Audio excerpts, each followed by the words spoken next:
नमस्कार, US stocks में आपका स्वागत है। आपके साथ मैं हूं अभिषेक सतवर्तम और मेरे साथ ही मेरी सहयोगी सृष्टि शर्मा। बाजार ने आज कमजोर ग्लोबल संकेतों के चलते थोड़ी सी कमजोर शुरुआत ही की है। अमेरिका में कल हमने देखा था कि डाउ में 650 अंकों की गिरावट हुई थी और इसके अलावा आज रिटेल महंगाई दर के आंकड़ों पर नजर होगी यूएस की अगर बात करें तो।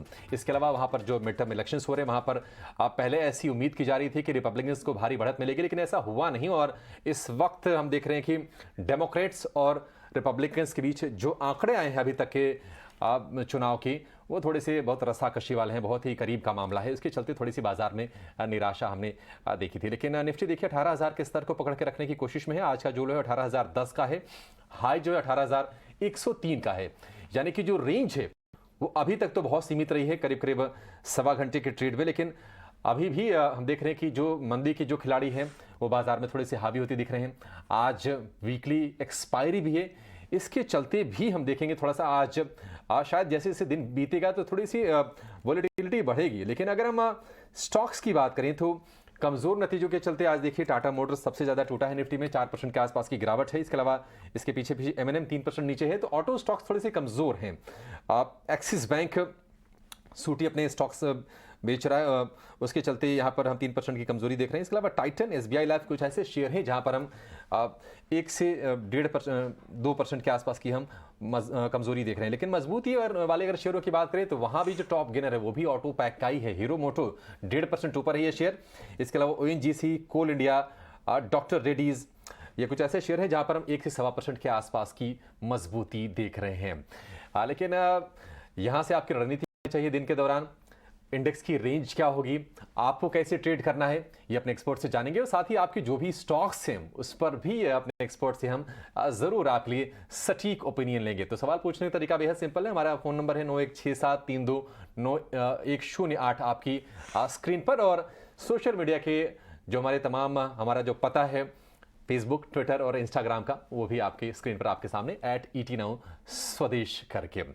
और आज आपके सवालों के जवाब देने के लिए हमारे साथ हैं हमारे खास मेहमान प्रॉफिट मार्ट सिक्योरिटीज के अविनाश गोरक्षकर और द स्ट्रीट्स के फाउंडर कुणाल रामविया। अविनाश जी और कुणाल जी, आप दोनों का बहुत शुक्रिया, स्वागत है ET Now स्वदेश पर। कुणाल, शुरुआत आपके साथ करेंगे। कल हमने देखा था बैंक निफ्टी ने नया हाई बनाया, आज ग्लोबल क्यूज कमजोर है, उसके चलते बाजार में हम थोड़ा सा प्रेशर देख रहे हैं। लेकिन अच्छी चीज यह है कि 18,000 के लेवल को पकड़ के रखा है निफ्टी ने अभी तक। यहां से आप रेंज किस तरह की कुणाल देख रहे हैं, और किसी को अगर फ्रेश ट्रेड करना हो अभी, जिसने अभी टीवी ऑन किया हो, हमारे साथ जुड़ा हो, उसके लिए क्या सलाह होगी आपकी? Very good morning Abhishek, good morning to Srishti and everyone. अगर हम निफ्टी की बात करते हैं तो अगस्त से लेके सितंबर और उसके बाद प्रेजेंटली नवंबर, हमने 18,000 के लेवल को डिसाइसिवली क्रॉस करते हुए देखा। अगस्त में करीब करीब 18,000 का टॉप बना था, उसके बाद 18,100 का बना था और रिसेंटली हमने एक नया हाई देखा जो 18,300 तक का था। लेकिन ये राउंड ऑफ लेवल जो है वो करीब करीब 2 से 3 बार रीटेस्ट भी हो चुका है और आज भी देखिए तो लो करीब करीब 18,000 के लेवल पे ही है। तो हमारे व्यूअर्स को एक चीज ध्यान में रखनी होगी कि 18,000 लेवल जो है वो एक राउंड ऑफ लेवल भी है और एक डिसाइसिव ब्रेकआउट लेवल भी है जो रीटेस्ट बहुत सारी बार हो सकता है।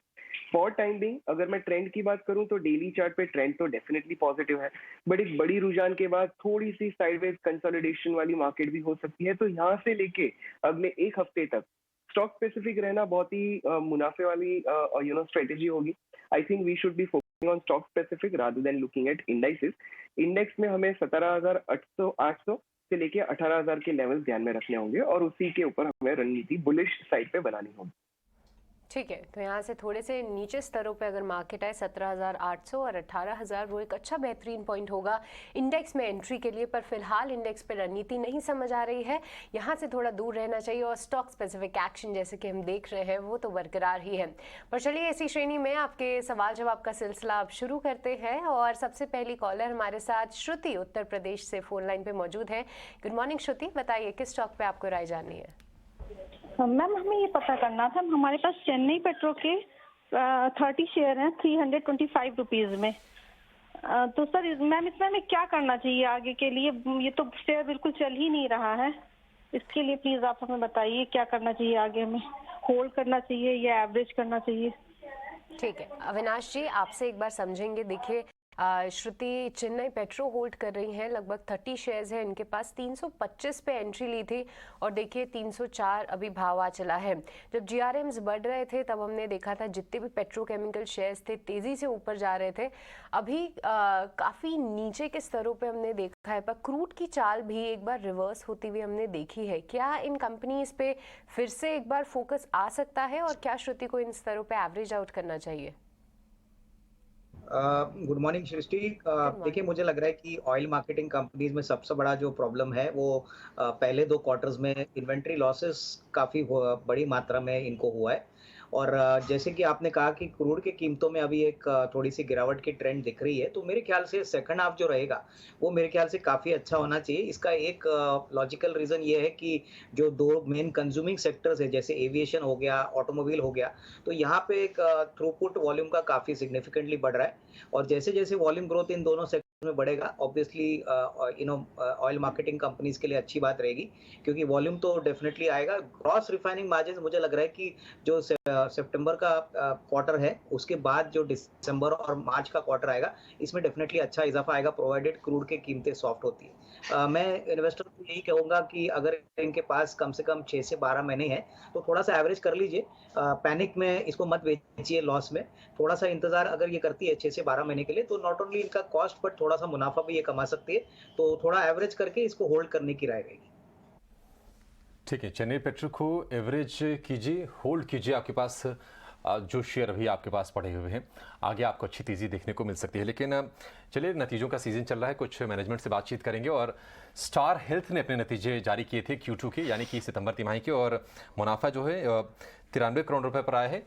घाटे के मुकाबले 170 करोड़ रुपए का घाटा था पिछले साल की सेम क्वार्टर में, और हम देख रहे हैं कि अभी कंपनी प्रॉफिट में आ गई है। नतीजों पर बातचीत करने के लिए हमारे साथ जुड़ गए हैं कंपनी के MD आनंद रॉय। आनंद जी, बहुत शुक्रिया आपका समय देने के लिए। स्वागत है आपका ET न्यूज़ स्वदेश पर। सबसे पहले आपसे हम जानना चाहेंगे कि आपका जो क्लेम रेशियो था वो प्री कोविड 65% के नीचे था। हम अगर एक्स कोविड क्लेम की बात करें तो ये करीब करीब 67% के आसपास का है। क्या आपको लगता है कि ये परमानेंट ट्रेंड बन गया है, और आगे के लिए आप किस तरह का गाइडेंस शेयर करना चाहेंगे? नमस्कार और धन्यवाद मुझे आपके चैनल पे बुलाने के लिए। प्री कोविड क्लेम्स रेशियो 65 था। अभी हमारा क्लेम रेशियो इस क्वार्टर में 67 के आसपास था, फर्स्ट हाफ में। मुझे लगता है कि आगे चल के ये लॉस रेशियो, क्लेम रेशियो कम होता जाएगा, क्योंकि अभी भी कोविड का इम्पैक्ट है हमारे क्लेम रेशियो में। ऐसा नहीं है कि पूरा जीरो हो गया। So there is almost 1% impact of Covid claims अभी जो हमारे लॉस क्लेम्स रेशियो में है। तो आगे चल के जब कोविड पूरा एलिमिनेट हो जाएगा तो मुझे उम्मीद है कि प्री कोविड लेवल्स पे हम एक्चुअली पहुंच पाएंगे। आनंद जी, अगर आपके नंबर्स पे बात करें तो यहाँ पे कंपनी ने साल दर साल देखे तो एक प्रॉफिट ज़रूर रिपोर्ट किया है, पर तिमाही दर तिमाही प्रॉफिट थोड़ा सा कमज़ोर होते हुए नज़र आया है। क्या आगे का ट्रेंड भी आपको प्रॉफिटेबल ही दिख रहा है? क्या आप आगे चल के प्रीमियम्स भी हाइक करेंगे, जैसे कि आप अपने क्लेम्स रेशियो के बारे में बता रहे थे? क्या हमें दिखेगा कि प्रीमियम्स हाइक कर रहे हैं, और क्या इसका इम्पैक्ट प्रॉफिटेबिलिटी पे किस तरीके से देखने को मिल सकता है? देखिए, हम बहुत कॉन्फिडेंट है कि हमने जो गाइडेंस दिया है बिगनिंग ऑफ द ईयर में कि कंपनी 93 to 95% कंबाइंड रेशियो पे ऑपरेट करेगी, वी आर वेरी कॉन्फिडेंट कि वो गाइडेंस पे हम मेंटेन कर पाएंगे। प्रीमियम इंक्रीज के बारे में जैसे आपने पूछा, देखिए ये एक कंटिन्यूस प्रोसेस है। हमने एक पॉलिसी, हमारे एक प्रोडक्ट का प्रीमियम हमने अभी 2 महीने पहले हमने रिवाइज किया है, मेडिक्लासिक इंश्योरेंस। बाकी प्रोडक्ट्स को भी हम इवैल्यूएट करते रहते हैं। यदि किसी प्रोडक्ट में ज्यादा लॉसेस हैं तो उनका प्रीमियम रिवाइज किया जाता है, लेकिन अभी इमीडिएटली मैं इसके बारे में कुछ बताना नहीं चाहूंगा। ये कंटिन्यूस प्रोसेस है, लेकिन कंपनी और मैनेजमेंट का हाई कॉन्फिडेंस है कि कंपनी प्रॉफिटेबल मेजर्स में आ चुकी है, जो कोविड के पहले हुआ करती थी, और इसी को हम मेंटेन करते आगे चलेंगे। ठीक है आनंद जी, एक आखिरी सवाल आपसे लेना चाहेंगे, वो ये है कि देखिए अभी भी जो हेल्थ इंश्योरेंस का जो मार्केट है वो काफ़ी अंडर पेनिट्रेटेड है। बहुत सारे ऐसे लोग हैं जिनको अभी हेल्थ इंश्योरेंस के दायरे में लेके आना है, लेकिन चैलेंज ये है कि कंपटीशन भी उतना ही ज़्यादा है। आपका फोकस वाला एरिया कहाँ पर है? क्या आप टियर 2 टियर 3 में ज़्यादा फोकस कर रहे हैं? वहां पर आप अपनी पहुंच बढ़ाने की कोशिश कर रहे हैं, स्ट्रेटजी क्या होगी आपकी आगे? बहुत ही वंडरफुल सवाल है। और स्टार हेल्थ का पहले से ही मतलब स्ट्रैटेजी था कि हम कस्टमर B2C कंपनी है, हम रिटेल बिजनेस में ज्यादा फोकस करते हैं। तो हमारी डिस्ट्रीब्यूशन जो सेटअप है पूरे ऑल इंडिया में है, और 5.5 लाख से ज्यादा एजेंट्स हमारे ऑल ओवर इंडिया में है जो हमारे प्रोडक्ट्स बेचते हैं। हमारी कंपनी ने इस साल रूरल एरिया पे भी ज्यादा फोकस किया हुआ है। हमने 200 से ज्यादा रूरल ऑफिसेस खोले हैं वहाँ पे। और इस पिछले क्वार्टर में हमने बहुत सारे आइडेंटिफाइड स्टेट्स में जहाँ पे इंश्योरेंस पेनिट्रेशन बहुत ही कम है, जैसे जम्मू एंड कश्मीर, बिहार और नॉर्थ ईस्ट रीजन्स में हमने एडिशनल ब्रांचेस भी खोले हैं। तो कंपनी का स्ट्रैटेजी रहेगा कि ज्यादा से ज्यादा कस्टमर्स को हेल्थ इंश्योरेंस के फोल्ड में कवर करने के लिए, और इसके लिए ही हम नए प्रोडक्ट्स, नए डिस्ट्रीब्यूशन चैनल्स और नए सर्विसेज को कंटिन्यूसली लाते रहेंगे मार्केट में। ओके, इस पे हमारी नज़र ज़रूर रहेगी। पर आनंद जी, इसके साथ आपको बहुत बहुत शुक्रिया हमारे साथ जुड़ने के लिए और दर्शकों को बताने के लिए कि क्या है कंपनी का आगे ग्रोथ आउटलुक और कौन से फोकस एरियाज रहेंगे जहां पे कंपनी परफॉर्म और भी अच्छा परफॉर्म करने की पूरी कोशिश करेगी। तो ये थे स्टार हेल्थ के मैनेजमेंट आनंद जी हमारे साथ, जहां पे उनका कहना है कि आगे रूरल डिमांड कैचअप करती हुई नजर आएगी। साथ ही प्रीमियम हाइक्स पे अभी कुछ वो नहीं कह पा रहे हैं, पर आगे जो प्रॉफिटेबिलिटी का ट्रेंड है जो तिमाही दर तिमाही हम देख रहे हैं वो आगे भी बरकरार रहेगा, ऐसा उनकी पूरी उम्मीद है। तो स्टॉक के लिहाज से अगर देखें तो नतीजों के बाद लगभग सपाट ही ट्रेड कर रहा है। पर चलिए अब आगे बढ़ते हैं और फिर से आपके सवाल जवाब की तरफ चलते हैं। अगली क्वेरी जो है अब हमारे पास फेसबुक के ज़रिए से आई है। ये शक्तिकांत त्रिपाठी जी का सवाल है। ये एक्साइड पे राय जानना चाहते हैं। इनके पास करीब 2100 शेयर्स हैं और 185 जो है इनकी बाइंग प्राइस है। और कुणाल, एक बार आपसे समझना चाहेंगे, देखिए जितनी भी बैटरी कंपनीज हैं जैसे कि हमारा राजा और साथ ही एक्साइड, हाल फिलहाल राजा के जब नतीजे आए तो एक्साइड में भी काफ़ी उत्साह देखने को मिला। उस दिन शायद ये शेयर 7 से 8% ऊपर था। शायद उन स्तरों पे इन्होंने एंट्री लिया पर वहाँ से थोड़ा सा रिट्रेस होते हुए दिखा, पर क्वांटिटी थोड़ी हैवी है जिसके चलते इनको काफ़ी अच्छा लॉस हो रहा है। क्या रणनीति रखनी चाहिए यहाँ पे? तो सृष्टि, अगर हम ओवरऑल एक साल के फॉर्मेशन की बात करते हैं तो एक बड़ा सा राउंडिंग फॉर्मेशन हमें इसके डेली चार्ट में देखने मिल रहा है। और अगर हम हाई और लो की बात करें तो नवंबर 2021 में ये काउंटर का हाई करीब करीब 185 का था। उसके बाद काउंटर ने 4 बार 180 से 185 के लेवल को क्रॉस करने की कोशिश की थी, बट नाकामयाब था। और अब देखिए ये काउंटर अच्छे मोमेंटम से फिर से नीचे की ओर से बहुत ही अच्छी तरह से ऊपर आ चुका है और वॉल्यूम्स भी अच्छे सपोर्ट कर रहे हैं। तो हम हमारे व्यूअर को ये सलाह देंगे कि फॉर टाइम बिंग होल्ड करें, और अगर ये काउंटर 185 के ऊपर जाता है तो थोड़ा बहुत पोजीशन ऐड भी कर सकते हैं अगर थोड़े अग्रेसिव अप्रोच होगा तो। हम इसका स्टॉप लॉस रखेंगे पोजिशनली 165 का, और ये काउंटर मैं एक्सपेक्ट कर रहा हूँ कि करीब करीब 210 से 215 के लेवल्स हमें अगले 2 से 3 महीनों में बता सकता है। ठीक है, एक्साइड को होल्ड करने की सलाह है। लेकिन चलिए आगे बढ़ेंगे। अब फेसबुक से सवाल लेंगे। फरीदाबाद से संतोष ने अपना सवाल हमें भेजा है। इनके पास में ट्राइडेंट की 100 शेयर हैं 50 रुपए के भाव पर। अविनाश जी, आपसे राय चाहेंगे ट्राइडेंट को लेकर। लगातार हमने तेजी देखी थी, 70 रुपए तक भाव चले गए थे, लेकिन प्रॉब्लम क्या है? अब ये शेयर देखिए करीब करीब उस भाव से आधा हो गया है, 35 रुपए 38 रुपए पर ये ट्रेड कर रहा है। 50 की खरीद है, होल्ड करें या फिर थोड़ा सा भविष्य अभी अनिश्चित है इसका? अभिषेक, मुझे लग रहा है कि देखिए टेक्सटाइल स्पेस में अभी एक जो अच्छी बात हुई है वो ये है कि कॉटन की कीमतें ऊपरी लेवल से करीबन 30-40% नीचे आ गई है। इसका मतलब है कि जो भी कंपनीज कॉटन कंज्यूम कर रही है, इनके लिए आने वाले जो नया कॉटन सीजन होगा जो सितंबर से शुरू होता है टिपिकली, तो वहाँ पे इनको रॉ मटेरियल का जो बर्डन है वो थोड़ा सा कम देखने को मिलेगा। पिछले साल कॉटन यार्न की कीमतें बहुत बड़ी थी। ट्राइडेंट एक बहुत बड़ा प्लेयर है टेरी टॉवेल के स्पेस में, और जहाँ पे कॉटन एक बहुत बड़ा इनका रॉ मटेरियल है। तो मुझे लग रहा है कि अगर ये निवेशक कम से कम 6 से 12 महीने की अवधि के लिए और थोड़ा वेट कर सकते हैं तो इसमें डेफिनेटली आने वाला साल इनके लिए काफ़ी अच्छा रहेगा, क्योंकि मार्जिन प्रेशर जो पहले था वो शायद आने वाले साल में थोड़ा सा सबसाइड होने की पोजीशन है। तो यहाँ पे होल्ड करने की राय रहेगी। मुझे लग रहा है कि 6 से 8 महीने में होपफुली इनको इनका कॉस्ट प्राइस और थोड़ा सा मुनाफा कमाने की कोशिश डेफिनेटली पॉसिबल लग रही है, तो होल्ड करें। ठीक है, तो फिलहाल ट्राइडेंट में लॉस ज़रूर हो रहा है, पर आपको होल्ड करने की ही राय मिल रही है। आगे बढ़ेंगे। अगली क्वेरी राजकुमार जी की है, ये पंजाब के रहने वाले हैं। इनका सवाल है south Indian bank. Okay, Rajkumar ji हमारे साथ फोन लाइन पे मौजूद हैं। राजकुमार जी नमस्कार। आपके पास साउथ इंडियन बैंक है, कितने शेयर्स हैं और कितने समय के लिए आप इसमें बने रहना चाहते हैं? मेरे पास साउथ इंडिया के 700 शेयर हैं। ये 10 रुपये 50 पैसे का प्राइस है, तो इसमें कोई 3-4 महीने को और बने रहने की मेरी सलाह है, तो आपकी राय चाहिए थी। ओके, अविनाश जी एक बार आपसे समझेंगे। देखिए, अच्छा मूव तो दिखाया है इस काउंटर ने, करीब 10:30 के आसपास इन्होंने एंट्री ली है। 700 शेयर्स हैं, पर जिस तरीके से हम पूरे बैंकिंग स्पेस में बहुत ही अच्छी तेज़ी देख रहे हैं, जैसे कि SBI देख लीजिए रिकॉर्ड स्तरों पे है, PNB, union bank, can bank, ये सभी अच्छे मोमेंटम में है। क्या साउथ इंडियन बैंक भी यहाँ से भी और अच्छे रिटर्न्स देने के लिए दे सकता है इनको? आपकी क्या राय रहेगी?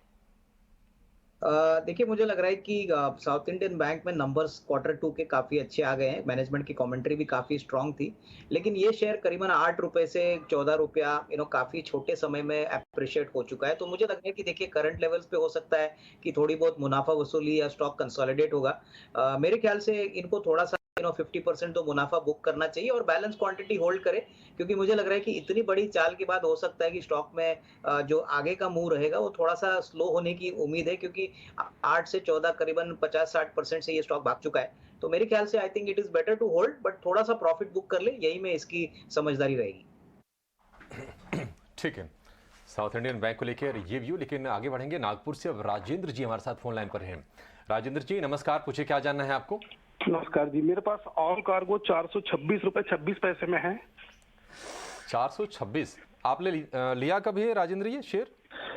करीब करीब 2-3 महीना हो गया होगा, 2 महीना। 2-3 महीने पुरानी इसमें खरीद है। और हमने देखा था कि जून में ये शेयर जो है 250 रुपये के आसपास तक चला गया था और वहाँ से अब ये रिकवर होकर देखिए 411 पर ज़रूर है, लेकिन थोड़े से ऊपरी भाव पर लिए हैं। 426 की खरीद है। आपसे जानना चाहेंगे अविनाश जी, लॉजिस्टिक्स स्पेस में हमने अच्छी तेज़ी बनती हुई देखी है जून के लेवल से, अक्रॉस द बोर्ड बाइंग आते हुए हमने देखी है, लेकिन इनकी खरीद थोड़ी सी ऊपर के स्तर की है। और हमने देखा है कि अब एक कंसोलिडेशन वाले फेज़ में है 2-3 महीने से अगर हम बात करें तो। क्या व्यू होगा आपका? क्या अभी निवेशित रहना चाहिए इनको? अभिषेक, देखिए पहली बात तो आलकार्गो के जो Q2 के नंबर्स आ गए हैं वो काफी स्ट्रांग है। इनफैक्ट ओशन फ्रेट्स में सभी को ऐसा लग रहा था कि कीमतें कम हो जाएंगी, प्राइसेस कम होंगे, लेकिन उसके बावजूद कंपनी ने Q2 में बहुत अच्छा परफॉर्मेंस दिखाया है। तो डेफिनेटली आज जो आपको स्टॉक का मूड दिख रहा है वो बेसिकली इसलिए क्योंकि बॉटम लाइन पे थोड़ा सा प्रॉफिट पिछले क्वार्टर यानी सितंबर क्वार्टर के हिसाब से कम है, क्योंकि इस क्वार्टर में टैक्सेशन का अमाउंट काफी बढ़ गया है। बट ओवरऑल कंपनी का जो गाइडेंस है, कमेंट्री है, वो काफी स्ट्रांग है। कंपनी ने ये भी कहा है कि दिसंबर अगले साल तक वो पूरी तरह से नेट कैश फ्री बनेंगे। इनफैक्ट काफी कर्जा वो रिपे भी कर चुके हैं। मेरे ख्याल से इनको अगर साल भर का नजरिया लेते हैं, इसमें डेफिनेटली थोड़ा सा और अपसाइड बाकी है। हो सकता है कि इनको 450 पौने 500 का एक रेंज मिले जहां पे उनको एग्जिट करना चाहिए। ठीक है, तो एलकार्गो लॉजिस्टिक्स में एग्जिट स्ट्रैटेजी भी आपको सुझा दी गई है, तो इस पे आप ज़रूर ध्यान रखिए। अगले कॉलर की तरफ चलते हैं। पंजाब से फ़ोन लाइन पे हमारे साथ सुरेंद्र कुमार जी जुड़ चुके हैं। नमस्कार, बताइए किस स्टॉक पे आपको राय जाननी है? मैंने करूर वैश्य बैंक पे 45 शेयर लिए हैं। एक हफ्ता हुआ है 103.50 रुपए में, तो अब वो नीचे जा रहा है, क्या करूं? ओके, एक हफ्ते पहले अविनाश जी देखिए इन्होंने करूर वैश्य बैंक, एक और बैंकिंग काउंटर, लगता है सबका इंटरेस्ट अब बैंकिंग स्पेस पे ही आ रहा है, पर एक हफ्ते में स्टॉक थोड़ा सा लुढ़कता हुआ अविनाश जी यहाँ पे ज़रूर नज़र आया है। 103 के आसपास इन्होंने एंट्री ली थी, 45 शेयर्स हैं, पर क्या यहाँ से अभी भी जो मोमेंटम है और एक्सपेक्टेशन है वो पॉजिटिव साइड ही रखें? क्या यहाँ पे होल्ड करना चाहिए? ये बैंक के फंडामेंटल्स आपको कैसे लगते हैं? देखिए, करूर वैश्य बैंक में एक टर्न अराउंड स्टोरी है और इसीलिए बैंक में अच्छी खासी आपको मूवमेंट देखने को मिल रही है। और जैसे आपने कहा कि अभी बैंकिंग सेक्टर में सारे रिटेल निवेशक जो अभी एंटर कर रहे हैं, इनको एक बात समझना चाहिए कि बैंकिंग सेक्टर में 2-3 महीने पहले अपॉर्चुनिटीज बहुत ही अच्छी थी, तभी प्राइस रिस्क रिवॉर्ड उनके फेवर में था। अभी जो इस प्राइस पे इन्होंने खरीदा है को कम से कम 6 से 12 महीने यहाँ पे निवेशित रहना है। एक हफ्ते की बात करके अगर ये इन्वेस्टर थोड़ा सा घबराते हैं तो उसका मतलब है कि इनको पूरी तरह से स्टॉक में कन्विक्शन नहीं है। मेरे ख्याल से अगर साल भर का नजरिया लेते हैं तो इसमें करीबन 130 140 these kind of levels are also possible, but थोड़ा सा टाइम फ्रेम लंबा रखना चाहिए, यही मैं इनको सुझाव दूंगा। ठीक है, करूर वैश्य बैंक को लेकर ये व्यू। हरियाणा से दिनेश हमारे साथ अब फोन लाइन पर जुड़ रहे हैं। दिनेश नमस्कार, पूछिए क्या जानना है आपको? एनएमडीसी की होल्डिंग की हुई है मैंने, और जब डीमर्जर हुआ था इससे पहले की है मेरे पास होल्डिंग 60,000 शेयर है। मेरा एक क्वेश्चन है कि डीमर्जर से भी प्लांट की जो वैल्यूएशन लगाई गई है, अभी जब प्लांट चालू ही नहीं हुआ तो एनएमडीसी की जो रनिंग कॉस्टिंग उस पर तो कुछ फर्क आएगा ही नहीं ना वैल्यूएशन पे। जब तक वो प्लांट चालू ही नहीं हुआ तो उसकी वैल्यूएशन में कोई फर्क थोड़ी आना है। जी ठीक है, इसका जवाब जानते हैं। चलिए अविनाश जी से। 122 की खरीद 113 रुपए पर फिलहाल ये ट्रेड कर रहा है। अविनाश जी, एनएमडीसी काफ़ी इंटरेस्टिंग क्वेश्चन है इनका, क्या सलाह होगी इनके लिए? नहीं, मेरे ख्याल से देखिए, पहली बात तो एनएमडीसी का जो डीमर्जर अनाउंस हो चुका है, इसमें पहली बात तो अभी स्टील कंपनी का शेयर निवेशक को मिलता भी है तो उसमें कोई बड़ी अपसाइड आएगी इमीडिएटली ऐसा लग नहीं रहा है। बट डेफिनेटली प्लांट का ऑब्वियसली जिस प्रकार का प्रोडक्शन और जिस प्रकार का प्रोडक्ट्स बनाएगा, इसमें एक अच्छी बात है कि एनएमडीसी को एक कैप्टिव कस्टमर मिलेगा।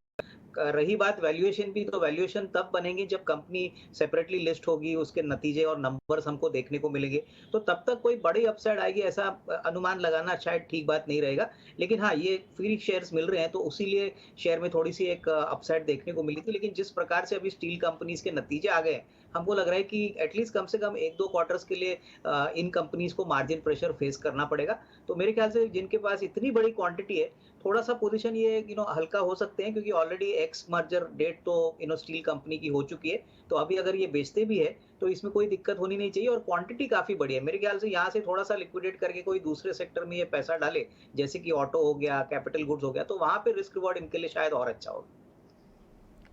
ठीक है, तो यहाँ पे एनएमडीसी को लेकर आपको रणनीति सुझा दी गई है। पर चलिए अब कमोडिटी बाजार पे नजर डालते हैं और वक्त हो चला है कमोडिटी की एबीसीडी का।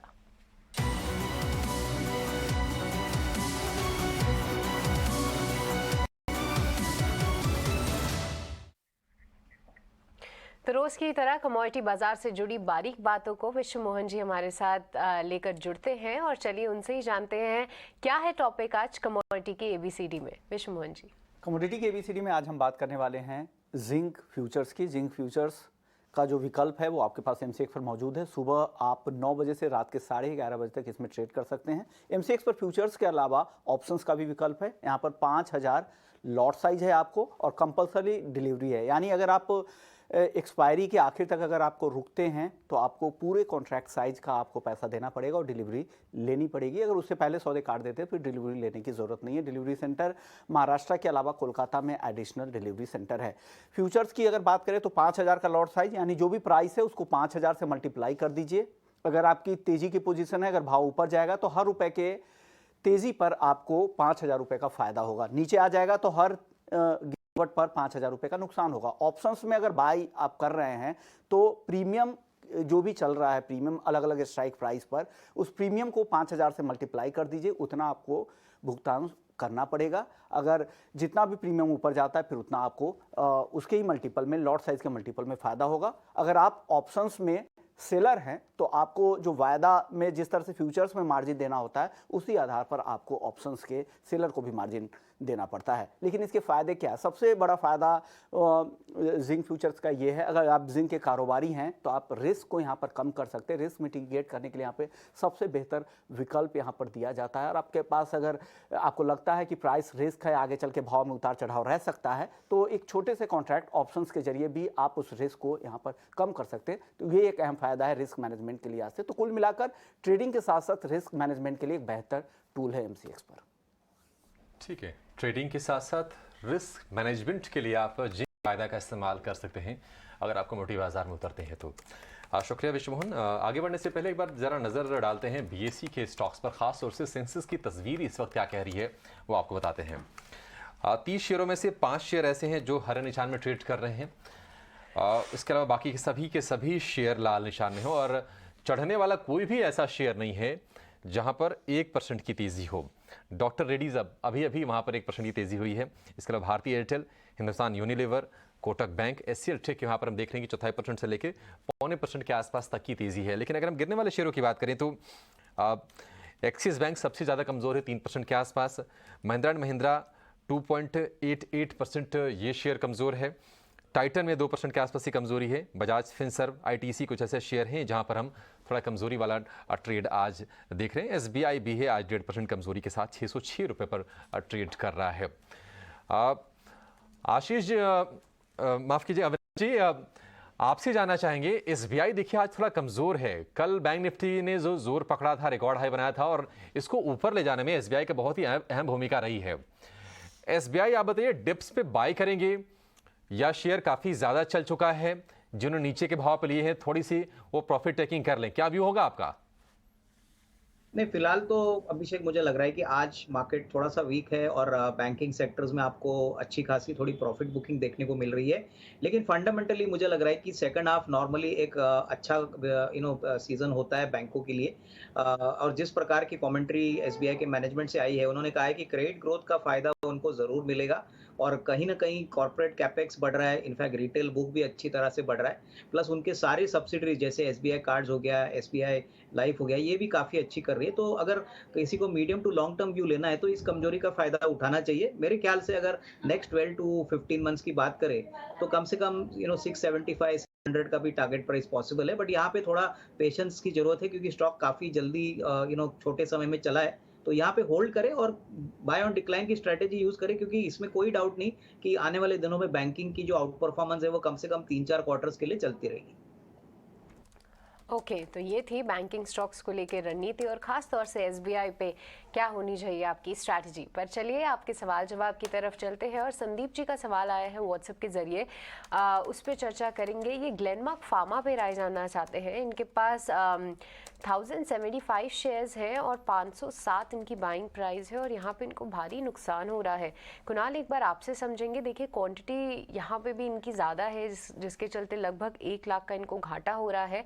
पर फार्मा काउंटर्स हाल फिलहाल थोड़े से स्ट्रेंथ ज़रूर दिखाते हुए दिखे हैं, पर उसमें भी सिलेक्ट काउंटर्स जैसे कि सिप्ला, सन फार्मा आप ले लीजिए। अभी अभिषेक डॉक्टर रेड्डीज का भी जिक्र कर रहे थे कि वो भी अभी अप मोमेंटम में आज एटलीस्ट कैचअप करते हुए दिखा है। क्या ग्लेनमार्क फार्मा से भी कुछ ऐसी उम्मीद रखें?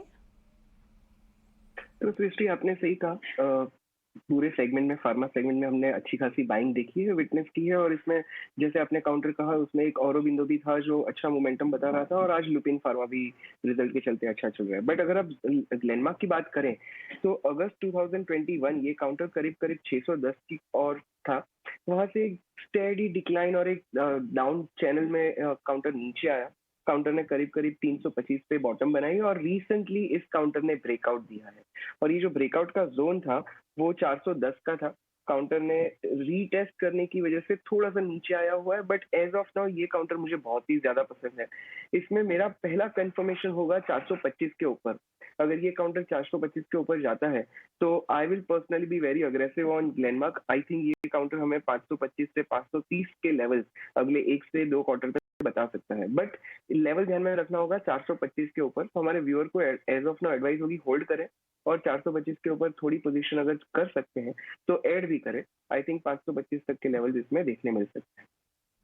ओके, तो 425 वो एक अहम स्तर है जो कि आपको नज़र में रखना है। फिलहाल इसको होल्ड करके रखिए, पर 425 के ऊपर अगर ये स्टॉक भागता है थोड़ा सा एवरेज आउट करने की कोशिश करें और उसके बाद 500 तक के स्तर भी आने की उम्मीद दिख रही है ग्लेनमार्क फार्मा में। पर से अमोल हमारे साथ जुड़ गए हैं फोन लाइन पर। अमोल नमस्कार, पूछिए क्या जानना है आपको?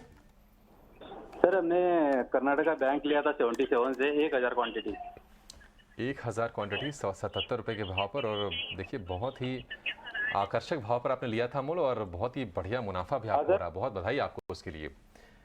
अब क्या करना चाह रहे हैं आप? निकलना चाह रहे हैं इससे? वही सर, वही देख रहा हूँ कि अभी क्या लेवल आएगा उसका।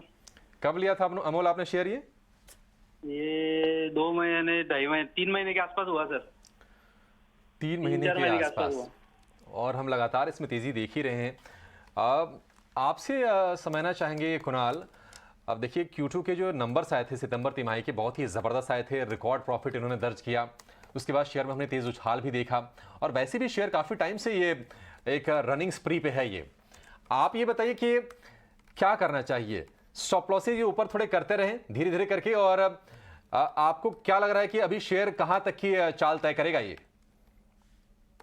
तो अभिषेक, टू बी वेरी ऑनेस्ट, हमारे व्यूअर ने बहुत ही अच्छे लेवल पे एंट्री ली है इस काउंटर में, बट इसमें मैं कई वेरी इंपॉर्टेंट डेटा में हाईलाइट करना चाहूंगा और यहाँ पे, और ये है कि जुलाई 2019 से लेके अगर हम सितंबर 2022 की बात करें तो ये काउंटर 82 के लेवल्स क्रॉस नहीं कर पा रहा था, और जिस दिन क्रॉस किया है 2 हफ्ते में ही ये काउंटर सीधा 95 पहुंचा, और एक ही हफ्ते में इस काउंटर ने 45% की रैली दिखाई है, और ये काउंटर 145 तक पहुंच चुका है।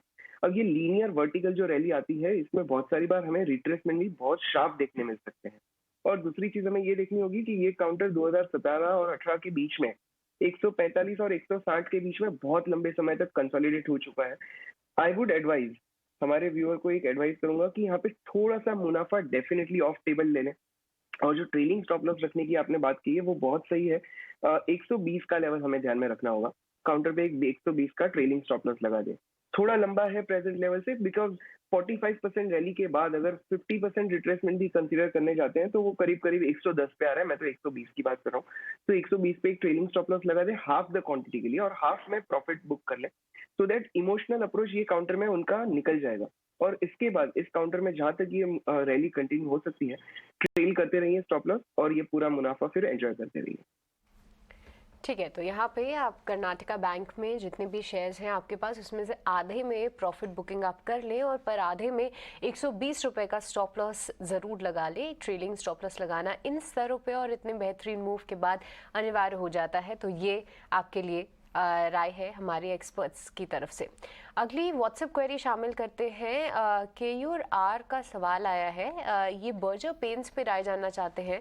151 शेयर्स है, 761 पे इन्होंने एंट्री ली है, यहाँ पे भी इनको काफ़ी नुकसान हो रहा है। और अविनाश जी आपसे समझेंगे, देखिए जितनी भी पेंट कंपनीज हैं इनके लिए एक जो फेस्टिव सीज़न था अब तो वो चला गया है, तीसरी तिमाही में उसके नंबर्स ज़रूर आते हुए दिखेंगे, पर आगे के लिए क्या आउटलुक है? क्या जिस तरीके से पूरी स्पेस में कंपटीशन बढ़ते हुए हम देख रहे हैं, दिग्गज प्लेयर्स अब पेंट इंडस्ट्री में आ रहे हैं, एंट्री ले रहे हैं, क्या यहाँ पे बर्जर पेंट्स के लिए स्टॉक स्पेसिफिक लिहाज से कुछ अच्छी ग्रोथ की उम्मीद करें? देखिए, पहली बात तो बर्जर पेंट्स का जो बिजनेस मॉडल है ये ज़्यादातर ऑटोमोटिव सेक्टर में बहुत बड़े प्लेयर है। इनका एक्सपोजर रेसिडेंशियल सेगमेंट में एशियन पेंट्स के मुकाबले में काफ़ी कम है। जिस प्रकार का ग्रोथ हमको ऑटोमोटिव सेक्टर में दिख रहा है, मुझे लग रहा है कि सृष्टि आने वाले कम से कम 3-4 क्वार्टर्स के लिए वॉल्यूम ग्रोथ बहुत स्ट्रांग रहेगा। इसमें कोई डाउट नहीं कि ये टॉप एंड प्लेयर है। इनकी ब्रांड वैल्यू और रिकॉल वैल्यू कस्टमर्स के साथ काफ़ी अच्छी है। और रही बात कंपटीशन की, तो देखिए नए प्लेयर्स जो अभी मार्केट में उतरे हैं, जैसे कि ग्रासिम है, फिर जिंडाल ग्रुप है, मुझे लग रहा है कि इनको पूरी तरह से इनको एग्जिस्टिंग प्लेयर्स को टक्कर देने में काफ़ी समय लगेगा। हालांकि अभी कंपटीशन बढ़ रहा है तो मार्जिन प्रेशर रहेगा, लेकिन सबसे बड़ी बात, अगर क्रूड की कीमतें कम होती है तो डेफिनेटली इसका फायदा भी कंपनी को मिलना चाहिए। Second half is normally a period where ज़्यादा कमाई कंपनीज करती है क्योंकि फेस्टिव मंथ्स होते हैं। तो मेरे ख्याल से इनको ये स्टॉक को अगर लंबी अवधि की बात करें तो होल्ड करना चाहिए। मुझे लग रहा है कि FY24 will be a much better year. FY23 का सेकंड हाफ डेफिनेटली पहले फर्स्ट हाफ से अच्छा होना चाहिए। रही बात रिस्क रिवॉर्ड की, तो अगर ये चाहे तो थोड़ा एवरेज भी कर सकते हैं, क्योंकि इनकी ऊपरी लेवल की बाइंग है, तो थोड़ा बहुत करंट लेवल पे एवरेज करे तो 12 से 18 महीने में अच्छा खासा रिस्क रिवॉर्ड इनको मिलेगा। ठीक है, ये राय आपके लिए। लेकिन आगे बढ़ेंगे। गया से मनु गुप्ता का सवाल आया है व्हाट्सएप के जरिए। इनके पास है टाटा स्टील के 500 शेयर 96 रुपए के भाव पर, 105 रुपए का भाव है। नतीजे जो आए थे कमज़ोर आए थे। यूरोप के जो कारोबार है इसका, उस पर थोड़ा सा प्रेशर दिखा था हमने, वो भी एनर्जी कॉस्ट बढ़ने के चलते, और इसके चलते पूरा ओवरऑल ये नतीजे इम्पैक्ट हुए थे। टाटा स्टील, अविनाश जी आपका क्या ओपिनियन है? यहाँ से आप किस तरह के अपसाइड देख रहे हैं और अभी निवेशित रहे इसमें? ये मुझे लग रहा है कि मेटल कंपनीज के लिए आने वाले 1-2 क्वार्टर्स काफी चैलेंजिंग रहेंगे, क्योंकि सबसे बड़ी बात अभी भी मार्केट में पूरी तरह से उतरा नहीं है। अभी भी वहाँ पे कोविड के केसेस के रिपोर्ट्स आ गए हैं। तो चाइना जब तक ग्लोबल मेटल मार्केट में पूरी तरह से अपनी बाइंग शुरू नहीं करता, तब तक ग्लोबल मेटल प्राइसेस थोड़े से मंदी रहेंगे। रही बात यूरोप को लेके, तो यूरोप में भी दिक्कतें बढ़ रही है। इनफैक्ट एनर्जी क्राइसिस के कारण वहाँ पे काफ़ी कंपनियां हैं जो अपनी प्रोडक्शन पूरी तरह से मैनेज नहीं कर पा रही है। यहाँ पे अगर हम देखें तो जब तक मैं समझता हूँ कि ग्लोबली मेटल प्राइसेस दबे हुए रहते हैं, तब तक एटलीस्ट कम से कम 1 या 2 क्वार्टर्स अंडर परफॉर्मेंस रहेगी। तो मेरे ख्याल से नज़रिया शॉर्ट टर्म में तो नेगेटिव है। इनका अगर टाइम फ्रेम कम से कम साल 1.5 साल का है, रही बात बिकॉज ये कमोडिटी स्टॉक्स होते हैं, तो इसमें मेरे ख्याल से जितना मुनाफा अभी बना है थोड़ा सा बांध ले, और मेरे ख्याल से जब रिवाइवल के साइंस आएंगे तभी वापस ये फ्रेश री एंट्री कर सकते हैं। बट करंट लेवल्स पे मुझे लग रहा है कि इसमें कोई बड़ी अपसाइड आएगी, ऐसा लग नहीं रहा है। ठीक है, टाटा स्टील को लेकर ये व्यू, लेकिन नतीजे कमजोर आए थे क्वेस कॉर्प के। अगर हम नतीजों की बात करें तो रेवेन्यू जो है आय 7% गिरी है। मुनाफे की बात करें तो 41% की कमी वहां पर आई है, ये बड़ी कमी है। एबिडा यानी कि कामकाजी जो मुनाफा है वहां पर भी 12% के आसपास की गिरावट है। तिमाही दर तिमाही आधार पर ये सारे आंकड़े हम आपको बता रहे हैं। और मार्जिन भी प्रेशर में आया है, 3.85% से घटकर 3.16%। और उसके चलते हम देख रहे हैं कि आज शेयर कमजोर है, करीब करीब 5% के आसपास।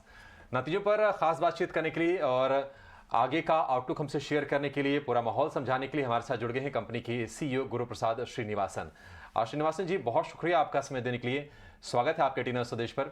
सबसे पहले आपसे ये समझना चाहेंगे, देखिए हर फ्रंट पर हम कमजोर नतीजे देख रहे हैं, मार्जिन भी इंपैक्ट हुआ है। सर, इसके पीछे बड़ी वजह क्या है, और अब क्या यहां से हम रिकवरी देखेंगे या फिर थोड़ा सा दबाव भी जारी रहेगा कुछ समय तक? Sure, Abhishek ji, thank you so much. Thanks for having me. Pehले, let me start with the head count. So, the first benchmark is that we have crossed 500,000 deployment of our head count in the market. So, which is one of the highest benchmark that we have achieved. Coming back to our revenue has grown by 32% year on year, and our EBITDA year on year has grown by 20%. Coming back to margin, of course, we have shrunk the margin a bit from 3.85 to 3.16. इसमें 2-3 चीज है। एक, investment जो हम कर रहे हैं on to various future revenue streams. एक है मॉन्स्टर में हम इन्वेस्टमेंट कर रहे हैं। दूसरा, we are now setting up a separate team to run US में, to run the professional staffing. बहुत डिमांड है वहाँ पे। प्लस थोड़ा आईटी हायरिंग में थोड़ा डाउन साइज हुआ है बिटवीन Q1 एंड Q2। उसका इम्पैक्ट थोड़ा मार्जिन पे आ रहा है। सो कैसा ये रिकवरी होगा by Q3, it should recover a bit from 3.16 marginally, we should come to 3.4। So that is how the outlook is currently. Okay, but Srinivasan ji, जैसा कि आप बात कर रहे थे कि आपकी जो हायरिंग्स है वो रिकॉर्ड स्तरों पे आती हुई दिखी हैं, पर अगर हम देखें तो काफ़ी सारे टेक लेऑफ्स हम खबरों में भी सुन रहे हैं, ग्लोबल कंपनीज भी कर रही हैं, इवन इंडियन कंपनीज भी कर रही हैं। आगे के लिए हायरिंग का क्या आउटलुक बनेगा? Good question. See, Abhi, the leading business for Quess within workforce management is our general staffing, which is what is adding majority of headcount. So Q1 we added 25,000 headcount. Q2 also we have done a similar kind of, and entire last year, that is FY22, we had done 57,000 addition. In H1 this year we have done about 60,000 plus, so which is a good outlook for us. But Q3 and Q4 में थोड़ा muted है. So if I take ITS specifically, वहाँ पे तो slowdown है, and we have been calling out for last almost since 2 months we have been talking about it. Slowdown hiring में हुआ है, and I think this phenomenon will continue for Q3 and Q4. With regard to our general staffing business, our demand are still coming in. Moderate demands are coming in from the traditional industries. BFSI is hiring, manufacturing में hiring हो रहा है, telecom and logistics supply chain में तो hiring हो रहा है. But yeah, the quantum is not as expected or as we had anticipated. ठीक है सर, एक बहुत ही क्रूशियल सवाल आपसे जानना चाहेंगे श्रीनिवासन जी, उसका जवाब आपसे चाहेंगे। क्योंकि आपकी जो कंपनी है स्टाफिंग सॉल्यूशन से जुड़ी है, कहीं ना कहीं इंडस्ट्री या फिर देश की पूरी इकोनॉमी किस दिशा में जा रही है, आप काफ़ी अच्छा सेंस आप दे देते हैं। आप ये बताइए कि इस वक्त देश में जो हायरिंग का जो ट्रेंड चल रहा है, कहाँ पर ज़्यादा हायरिंग हो रही है? और एक और चीज़ आप बताइए कि अगर आपको अपने मार्जिन्स को और यहाँ से ऊपरी स्तर पर ले जाना हो, बढ़ाना हो, तो उसके लिए आप क्या करते हैं, किस तरह से चीज़ें मैनेज करते हैं? परफेक्ट। पहले मार्जिन के बारे में बोलता हूँ। सो हमको we have to be sharp on our cost optimization करना पड़ेगा for Q3 and Q4, so which is a priority for I mean not only us, for many organizations, because it has a direct impact on the EBITDA. Second is some places where we have made investments, वहाँ से revenue आना चालू हो जाएगा for Q3 and Q4. That should ease out a bit on the margin. So these two are our key leverages. One is cost, second is working tough on the investments where we have made. These two will be our focus to improvise our margin. With regard to specific for hiring, as I said, the BFSI sector still seeming to be very promising in terms of the mandates that are coming in. Logistic and supply chain में क्या हो रहा है? They are entering into tier 3, tier 4 kind of cities. And one important data that we are seeing is most of our hiring demand which is coming in are from tier 3 and tier 4 kind of cities, where whether banking is penetrating deeper into those cities, or logistics, supply chain, or manufacturing, greenfield projects are being set up. So wahan se outlook aa raha hai. Going forward, we see demand continue to come in from manufacturing and specifically construction, manufacturing and telecom segments a lot for Q3 and Q4. Okay but Srinivasan ji, अगर हम आगे के growth outlook की बात करें तो आपने guide किया है कि कंपनी करीब 21 से 23% साल दर साल बढ़ती हुई नजर आएगी बिटवीन फाइनेंशियल ईयर 22 एंड 25, और ये अक्रॉस द वर्टिकल्स ने ऐसा जताया है कि सभी सेगमेंट्स में ग्रोथ देखने को मिलेगी। बट जो एनालिस्ट समझ रहे हैं उनका ऐसा कहना है कि ये जो आपकी टॉप लाइन और बॉटम लाइन है इस ड्यूरेशन के अंदर वो डबल हो सकती है। क्या ये एक्सपेक्टेशन सही है? क्या ऐसा होते हुए हम देख सकते हैं? क्या कंपनी भी यही फैक्टर इन कर रही है? डबल थोड़ा लिटिल एग्रेसिव है, बट हिस्टोरिकली workforce management तो 33% grow कर रहा है year on year, if you look at the data, and our GTS business is also growing 23% year on year, and OAM, which is our asset management business, which was almost slowed down for last 8 quarters, has slowly started recovering. So वहाँ पे headcount बढ़ रहा है. So I think to stick to 20% is something is still, I think, is possible. Srinivasan जी, बहुत शुक्रिया आपका समय देने के लिए और नतीजों के अलावा आगे की आउटलुक पर भी हमसे चर्चा करने के लिए और जानकारियां शेयर करने के लिए बहुत शुक्रिया आपसे बातचीत करके। चलिए आगे बढ़ेंगे, कुछ और दर्शकों के सवाल लेंगे। दीपक कुमार सिंह ने व्हाट्सएप किया है, इनके पास है अमारा राजा बैटरीज के 76 शेयर हैं 633 रुपये के भाव पर। इस वक्त जो भाव है वो है 626 रुपये। इनके भाव से ये शेयर नीचे है, 7 रुपये का नुकसान इनको हो रहा है। कुणाल, अमारा राजा बैटरी ट्रैक करते होंगे आप, क्या चार्ट्स इंडिकेट कर रहे हैं इसके? अभिषेक, अमारा राजा बैटरीज ये ऐसा काउंटर है जो हमने बहुत सारी बार हमारे आफ्टरनून शो में डिस्कस भी किया था, जब ये काउंटर बॉटम आउट हो रहा था, और उसका रीजन एक ही था कि एक डाउन चैनल का ब्रेकआउट जो था वो अगस्त में आया था करीब 500 और 510 के बीच में। वहां से ये counter clearly higher top higher bottom बनाया जा रहा है, और रिजल्ट के बाद हमने देखा इस काउंटर में ऑलरेडी अपर सर्किट में ओपन हुआ और अब तो इसमें बहुत ही अच्छी रुझान शुरू हो चुकी है। तो एज ऑफ नाउ हमारे व्यूअर को डेफिनेटली होल्ड करने की सलाह होगी। अगर ये काउंटर थोड़ा सा भी नीचे आता है ऐसे करीब 595 to 600 लेवल्स पे, तो हम डेफिनेटली ऐड करने की भी सलाह देंगे।